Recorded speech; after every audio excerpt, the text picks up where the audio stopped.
আমি কিন্তু এরকম শর্ট ড্রেস পরে ছাদে যেতেছি না। হ্যাঁ, ওই যে আমি যখন জামা কাপড় ধুই না, তখন হচ্ছে আমি এরকম টাইপের শর্ট ড্রেস পরে থাকি। তুমি কিছু মনে করো প্লিজ, আমাকে কেউ দেখতে পারবে না, বিশ্বাস করো। আর যদি আমি ছাদে যেতে, আমি অবশ্যই ড্রেস চেঞ্জ করে যাবো, প্রয়োজনে অন্যও নিয়ে যাবো। হ্যাঁ, আর রিল্যাক্স, মানে এমন করতেছো কেন তুমি? আমি জাস্ট বলতে চাচ্ছিলাম টি শার্টটা তুমি উল্টো পরেছো।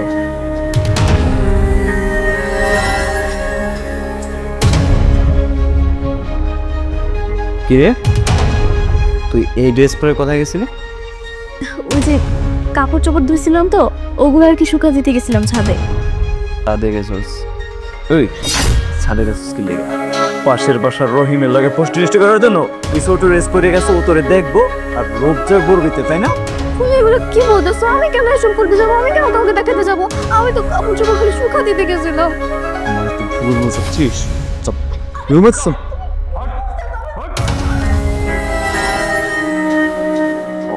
ও আচ্ছা, ঠিক আছে, তাহলে পরে ঠিক করে নিব না। আগে জামা কাপড়গুলো ধুয়ে নি। আচ্ছা ঠিক আছে, আমি অফিসে যাচ্ছি, নিজের খেয়াল রেখো। Bye bye.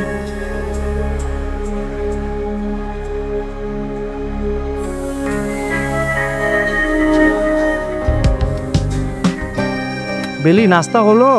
কোথায়?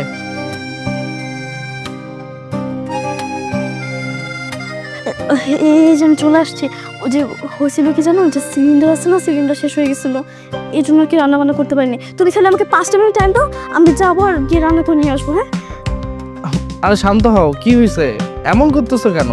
আমি কিছুই বুঝতেছি না। মানে তুমি আমাকে যখন দেখো তখনই হচ্ছে ভয় পাচ্ছ। দেখো, রিল্যাক্স হও, শান্ত হও। নাস্তা হয় না তো কি হয়েছে? আমরা বাইরে গিয়ে খাবো। আর নাস্তা বানাতে হবে না, আমরা বাইরে গিয়ে খাবো।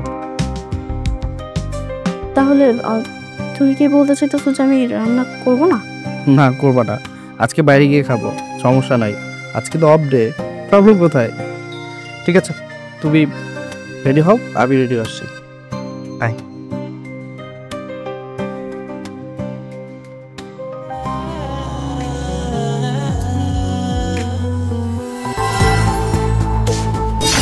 তো পরোটা বানাতে কতক্ষণ লাগে?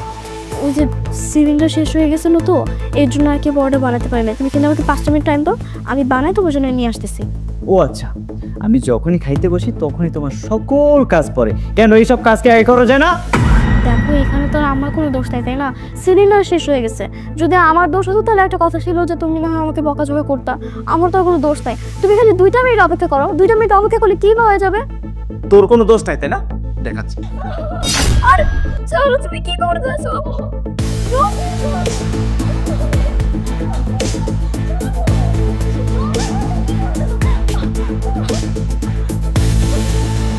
Just 2 minute. 2 মিনিটের ভিতরে যদি আমি পরোটা না পাই না, তাহলে তোর খবর আছে।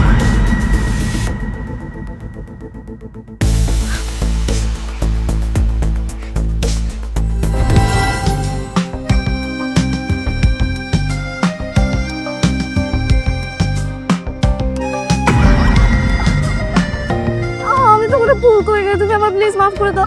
আমি তো তোমাকে না জিজ্ঞেস করে বাইরেও যাই নাই। না না, তুমি আমাকে কেন মারতে চাইতেছো? আরে শান্ত হও, এই যে এই যে বেল রেখে দিচ্ছি। আমি মারতে যাব কেন? কি বলতেছো? আরে বেলটা খুলতে গিয়েই তো তোমার গায়ে লেগে গেল। সরি, ভীষণ লেগেছে।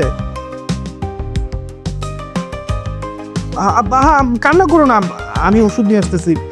রিল্যাক্স হও। আচ্ছা বসো এখানে, আমি আসতেছি, ওয়েট।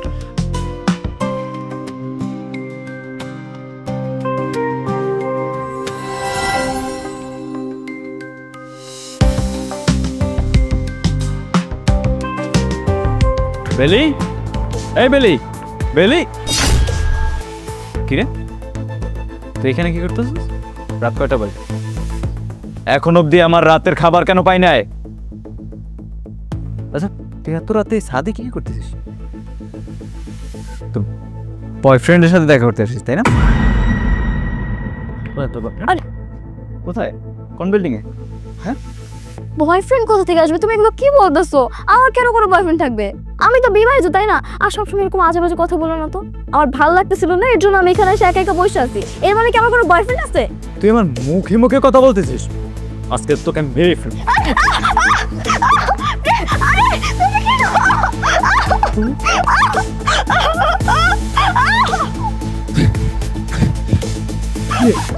বেলি তুই আজকে এটা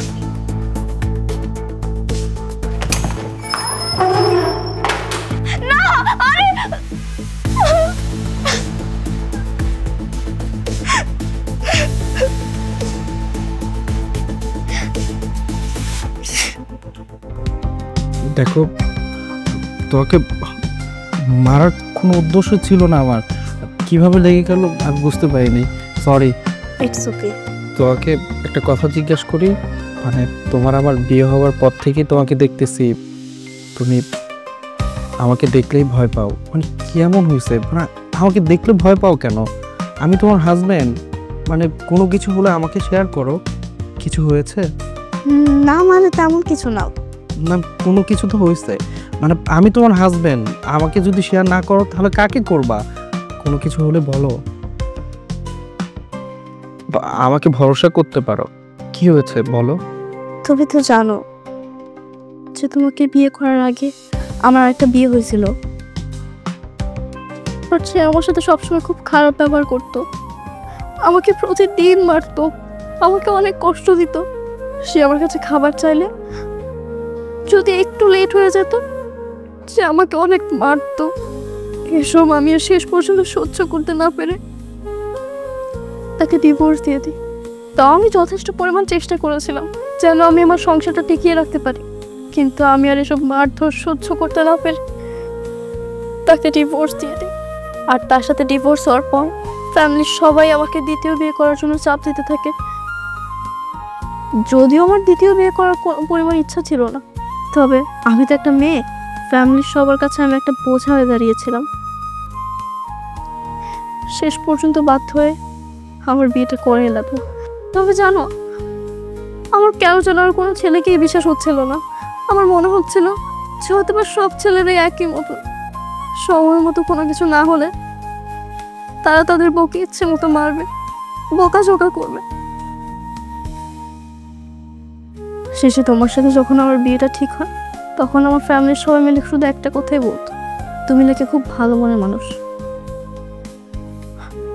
আর এখন দেখছি আসলেই তুমি খুব ভালো মনের একটা মানুষ, আমার অনেক কেয়ার করো, যেটা আমার আগের স্বামী কখনোই করতো না। আমি তো ভেবেছিলাম হয়তো তুমিও তার মতো হবে, সময় মতো কোনো কিছু না হলে আমাকে মারবে।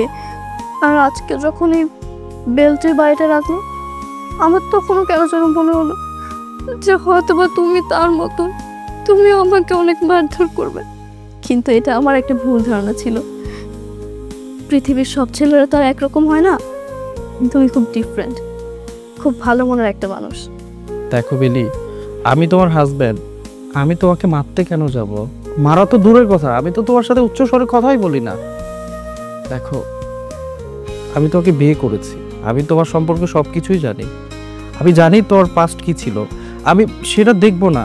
দেখো, আমি চাই তুমি শুধু আমার হয়ে থাকো। আমি তোমাকে খুব যত্ন রাখবো, এখনও রাখতেছি, ভবিষ্যতেও রাখবো। তুমি আমাকে ভরসা করতে পারো। পৃথিবীতে তো সব ছেলে একরকম হয় না। ফার্স্ট ইজ পাস্ট, যা হয়েছে সব ভুলে যাও, আমরা নতুন করে শুরু থেকে শুরু করব। আমাকে এইভাবে তুমি সবসময় হাতে রাখো। অবশ্যই।